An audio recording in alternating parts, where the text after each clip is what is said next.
Urbanization is becoming a very prominent problem throughout the developed world. China is one of the biggest players in this urbanization game, and during the 1970s, 150 lived in the urban areas and has spiked right up to just shy of 700 million in 2010.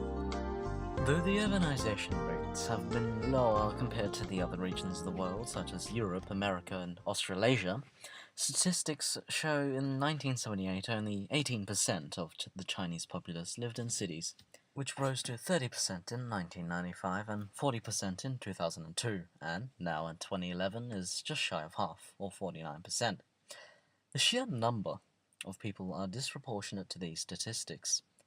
According to the Treasury of Australia's study on China's growth, urbanization and minerals resources demand, they estimate within the next 30 years or so, more than 300 million Chinese will leave for the big cities, and that is more than America's own population. Urbanization normally causes three large problems: overpopulation in urban areas, high levels of toxic pollution, and less or more scarce resources due to the lack of agricultural care and overconsumption. Though more and more people are moving and living in the large cities of China, living conditions have not always been kept up with urbanization. There is a large and severe housing shortage in many urban areas, and amenities associated with city life are lacking. The first nationwide survey of municipal facilities and urban ecology of more than 600 cities completed in 1998 show that China's cities by and largely resemble cities of developed countries in the 1960s. Only 70% of urban households use gas. The rate of safe disposal for garbage stands at 40%, and for treatment of water just 19%.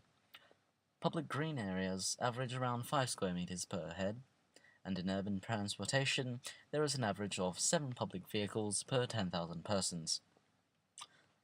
And so, while urbanization has accelerated in China, it does seemingly struggle to provide with a good quality, adequate infrastructure and facilities.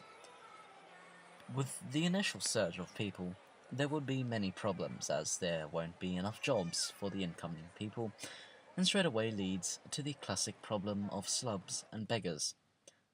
Of course, over time the problem will straighten out and most likely diminish. Though at the current rate China is going, it's hard to see how they would keep up with such a thing. So with all these behind us, what is urbanization truly? It is just another environmental issue that concerningly causes many others, such as water pollution, air pollution, and acid rain. Natural disasters are on the uprise, and flooding would be most concerning for places such as Shanghai, and that are near downstream of many hundreds of factories, which all produce and release many toxic, hazardous materials and untreated chemicals into the water. Should Shanghai be flooded, not only would these chemicals be devastating for not only the citizens of the city, because Shanghai is near the mouth of the river, it'd pour out into the ocean too. Much of the air pollution is caused by the hundreds of thousands of private vehicles used. Most of these are old, inefficient, high CO2 and methane-emitting vehicles. This is clearly seen through the previous videos as what seems like fog, but is actually smog from all the air pollution. Urbanization itself isn't a direct environmental issue, but everything that comes with it, like deforestation, is and a lineup of other issues which have never-ending problems. And so, all in all, urbanization isn't just simply an environmental issue, it's an environmental disaster.